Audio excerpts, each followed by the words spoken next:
ល្អគូអយសบายរីករាយហើយយើងក៏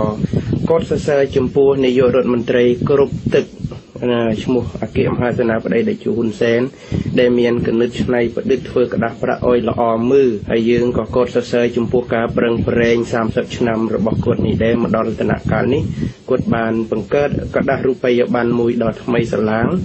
ប៉ុន្តែអ្វីដែលគួរអយសោកស្ដាយបំផុតនោះគឺលោកនាយករដ្ឋមន្ត្រីហ៊ុនសែនអនុញ្ញាតឲ្យធនាគារជាតិបានបោះក្តាស់រូបិយប័ណ្ណ100រៀលនិង500រៀលនេះមាននិមិត្តរូបព្រះពុទ្ធបដិមានៅក្នុងក្តាស់ប្រាក់នោះហើយយើងឃើញថាការអនុញ្ញាតឲ្យមាននិមិត្តរូបរបស់ព្រះសម្មាសម្ពុទ្ធនៅក្នុងក្តាស់រូបិយប័ណ្ណនេះគឺជាការប្រមាថមាក់ងាយយ៉ាងខ្លាំងមិនមែន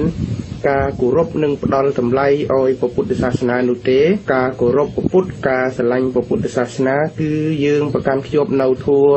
ត្រឹមត្រូវហើយបដិបត្តិនៅធម៌មួយឲ្យត្រឹមត្រូវមិនមែនគោរពព្រះពុទ្ធយករូបព្រះពុទ្ធទៅដាក់ឲ្យគេជន់ឈ្លីឲ្យគេញាត់នឹងកប៉ៅខហើយមានរដ្ឋមន្ត្រីខ្លះឈួតវាយកលុយដាក់កប៉ៅខទៅឲ្យស្រីដើម្បីសេចក្តីសប្បាយរបស់វាអានោះវាជារឿងប្រមាថក្នុងព្រះពុទ្ធសាសនាមួយដែលយើងមិនគួរធ្វើហើយក៏មិនគួរអនុញ្ញាតឲ្យមានដែរការស្រឡាញ់ព្រះពុទ្ធការបានជួបព្រះពុទ្ធការបានឃើញព្រះពុទ្ធគឺការបដិបត្តិនៅធម៌មិនមែនយករូបព្រះពុទ្ធមកលេងសើចទេមិនពោហើយនិមិត្តរូបព្រះពុទ្ធបដិមាគឺតំណាងឲ្យសេចក្តី7យ៉ាងមួយគឺសន្តិភាពចម្រើនពរព្រះពុទ្ធបដិមាគឺជាតំណាងឲ្យសន្តិភាពដែលមនុស្សគ្រប់គ្នាបានដឹងថាការត្រាស់ដឹងរបស់ព្រះសម្មាសម្ពុទ្ធគឺជាការនាំមនោលាភដ៏ធំគឺសន្តិភាពសម្រាប់អ្នកដែលដើរតាមមាគ៌ារបស់ព្រះពុទ្ធសាសនាដែលមិនប្រើប្រាស់ធ្វើហិង្សាសម្រាប់ការដោះស្រាយបញ្ហានៅក្នុងជីវិតជាពិសេសដើម្បីឈានទៅរកការត្រាស់ដឹងបានពរហើយសេចក្តីល្អទី2គឺតំណាងឲ្យសច្ចៈនិងយុត្តិធម៌ព្រះសម្មាសម្ពុទ្ធព្រះអង្គទ្រង់ត្រាស់ដឹងក្រោយការត្រាស់ដឹងគឺព្រះអង្គបង្រៀនដល់សាវករបស់ព្រះអង្គអស់រយៈពេល45ព្រះវស្សាគឺបង្រៀនឲ្យយល់អំពីសច្ចៈនិងយុត្តិធម៌នៅក្នុងជីវិតពីព្រោះបើមនុស្សម្នាក់មិនយល់ពីសច្ចៈនិងយុត្តិធម៌ប្រកបណាស់គ្មានការដឹកនាំអីដែលបានទៅរកភាពជោគជ័យទេព្រោះយើងមិនស្គាល់ធម៌ពិតមិនពោដូច្នេះតួយ៉ាងដូចនាយករដ្ឋមន្ត្រីបច្ចុប្បន្ននេះមិនស្គាល់ការពិតអ្វីទាំងអស់ចេះតែបង្កើតរឿងនេះបង្កើតរឿងនោះបង្កើតរូបិយប័ណ្ណមកដើម្បីឲ្យមនុស្សគេយករូបព្រះសម្មាសម្ពុទ្ធដាក់កប៉ាល់ជន់ឈ្លីសពបែបយ៉ាងហ្នឹងគឺជាការប្រមាថហើយសេចក្តីល្អទី3គឺជាសេចក្តីមិនប្រមាថប៉ុន្តែនាយករដ្ឋមន្ត្រីដែលអនុញ្ញាតឲ្យគេធ្វើរូបិយប័ណ្ណដែលយករូបព្រះសម្មាសម្ពុទ្ធទៅដាក់កប៉ាល់ខទៅដាក់ក្នុងខូលីអូអីសពបែបយ៉ាងហ្នឹងគឺជាសេចក្តីប្រមាថមួយយ៉ាងធំធេងណាស់ក៏ប៉ុន្តែព្រះពុទ្ធសាសនាបង្រៀនឲ្យនាយករដ្ឋមន្ត្រីបច្ចុប្បន្នឈ្មោះហ៊ុនសែននេះកុំធ្វើបាបកុំមានសេចក្តីប្រមាថក្នុងជីវិតហើយគាត់តាំងខ្លួនថាគាត់ដឹកនាំ30ឆ្នាំនឹងបានធ្វើរឿងត្រឹមត្រូវប៉ុន្តែអ្វីដែលគាត់ធ្វើបានប៉ុន្តែខុសមែនពូដោយគាត់បង្កើតគាត់អនុញ្ញាតឲ្យគេបង្កើតរូបិយប័ណ្ណនឹងវាត្រូវហើយប៉ុន្តែវាខុសត្រង់ថានេះមិនគួរយករូបព្រះសម្មាសម្ពុទ្ធទៅលេងសើចចំពោះការចង់បាននឹងសេចក្តីស្រេចភ្លានអំណាចរបស់លោកទេមែនពោហើយសេចក្តីល្អទី4គឺអរិយមគ្គទាំង8ប្រការរូបព្រះសម្មាសម្ពុទ្ធនិមិត្តរូបរបស់ព្រះសម្មាសម្ពុទ្ធគឺជាតំណាងឲ្យមគ្គទាំង8ដែលក្នុងនោះមានការគិតត្រូវធ្វើត្រូវប៉ុន្តែលោកនាយករដ្ឋមន្ត្រីហ៊ុនសែនបានគិតឲ្យនៅមានសមាធិក្នុងជីវិតឲ្យនៅហើយបានធ្វើទាំងវើមួយដ៏ត្រឹមត្រូវឲ្យនៅក្នុងនាមជាពុទ្ធសាសនិក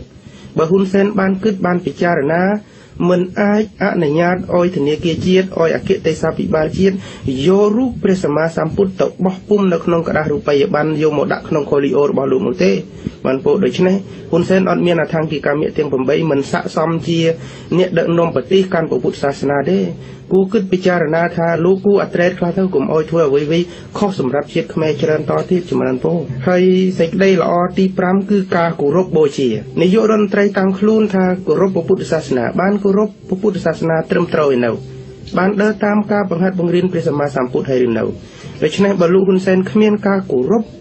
បើហ៊ុនសែនមិនគោរពដល់ជាតិរបស់ខ្លួនបើហ៊ុនសែនមិនគោរពដល់ប្រជាជនរបស់ខ្លួនគូណាស់តែហ៊ុនសែនគោរពដល់បុគ្គលត្រាស់ដឹងដែលជាអច្ឆរិយបុគ្គលគឺព្រះសម្មាសម្ពុទ្ធគូតែហ៊ុនសែនចេះគោរពផងទៅមិនពោហើយសេចក្តីល្អទី6គឺ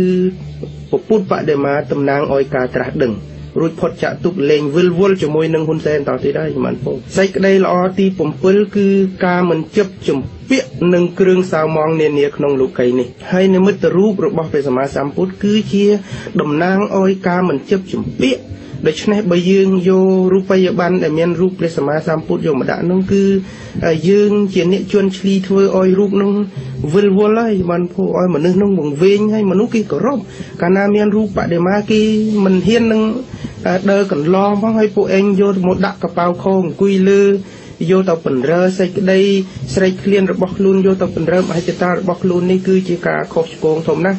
ដូច្នេះសូមឲ្យញាតិញោមប្រជាពុទ្ធបរិស័ទរួមចំណែកតវ៉ាជាមួយនឹងกระดาษរូបិយប័ណ្ណថ្មីនេះហើយយើងគ្រាន់តែចូលរួមកុំប្រើกระดาษរូបិយប័ណ្ណនឹងគ្រប់គ្រាន់ហើយបើសិនញាតិញោមខ្វះបច្ចេកទេសឲ្យតែរួមកម្លាំងជាមួយនឹងបណ្ដាញប្រសងឯករាជ្យយើងនឹងធ្វើការដាក់ញត្តិមួយទៅនាយករដ្ឋមន្ត្រីសូមឲ្យលុបរូបិយប័ណ្ណនេះចេញយើងអត់អាចយករូបព្រះសម្មាសម្ពុទ្ធដែលជាទីគោរពរបស់យើងស្មើដោយជីវិតរោវត្ថុអវ័យស្មើគ្មានក្នុងជីវិតយើងយកមកជួនឆ្លីចឹងទេជំរានពោហើយបើញាតិញោម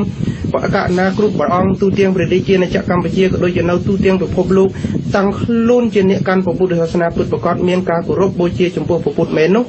មិនគូខ្លាចនឹងការដាក់ញត្តិទាមទារឲ្យលោកនាយករដ្ឋមន្ត្រីលុបចោលនៅរូបិយប័ណ្ណមួយដែលជួនឆ្លីរូបព្រះសម្មាសម្ពុទ្ធនោះទេជំរានពោហើយយើងឃើញថាលោកហ៊ុនសែនបើសិនជាគេថាគាត់ល្ងើ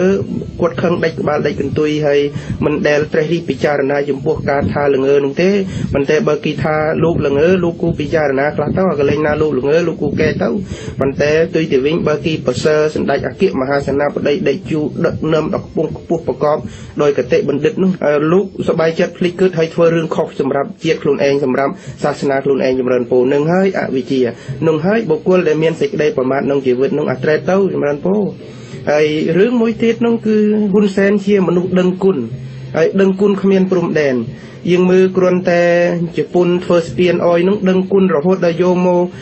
ឲ្យប៉ះពាល់ដល់តម្លៃជាតិរបស់ខ្លួនដាក់នៅក្នុងរូបិយប័ណ្ណគ្មានទេលើលោកីនេះគ្មានប្រទេសណាគេធ្វើដូចហ៊ុនសែនទេប្រទេសរទីក៏គេទទួលជំនួយចឹងដែរប៉ុន្តែហ៊ុនសែននេះគឺជាមនុស្សដឹងគុណអេតព្រំដែនជាមនុស្សស៊ីជោហើយចឹងបានយើងត្រឡប់ទៅក្រោយវិញថាគ្រាន់តែយូនចូលមកលីបតបាក់ទឹកដីខ្លួនមកសម្រាប់ជាតិរបស់ខ្លួនទៅដឹងគុណ7មករាសក់ចិត្តសម្រាប់ជាតិខ្មែរខ្លួនឯងក៏ឲ្យតែបានធ្វើបន់ជប់លេង7មករាវាសោះបញ្ជាក់ឲ្យដូចយើងឃើញថាគ្រាន់តែជប៉ុនធ្វើស្ពានអយធ្វើជំនួយអយនឹងយកមកដាក់ក្នុងរូបិយប័ណ្ណជាតិរបស់ខ្លួនវាហ៊ូហេតុពេកចម្រើនពោប៉ុន្តែចំពោះទេសនៈខ្ញុំកណាអាត្មាភាពបើហ៊ុនសែនរដ្ឋាភិបាលហ៊ុនសែនដឹងគុណជប៉ុនខំពង្រឹងប្រទេសមួយឲ្យមាននីតិរដ្ឋពិតប្រាកដការពារប្រជាពលរដ្ឋរបស់ខ្លួនគោរពសិទ្ធិមនុស្សបំបត្តិអំពើពុករលួយហើយហ៊ុនសែនឈប់ផ្ដាច់ការចុះចេញពីតំណែងនោះជាការដឹងគុណជប៉ុនមិនមែន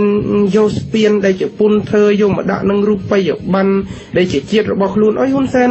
ថែមភ្នែកមកគ្របទៀតទៅមើលពិភពលោកមានរូបិយប័ណ្ណប្រទេសណាដែលគេយកមរតករបស់ជាតិដទៃយកមកដាក់នឹងរូបិយប័ណ្ណគេដែលទេសនកិច្ចមើលបាន30ប្រទេសលើពិភពលោកមើលហើយឲ្យពេទ្យដល់ចំណានថែមគ្រប់ភ្នែកឲ្យមកគ្របទៀតមើលថាមានប្រទេសណាគេធ្វើអញ្ចឹងអត់ចម្រើនពោហូហេតុខ្លាំងពេកហើយលោកនាយករដ្ឋមន្ត្រីហ៊ុនសែននោះ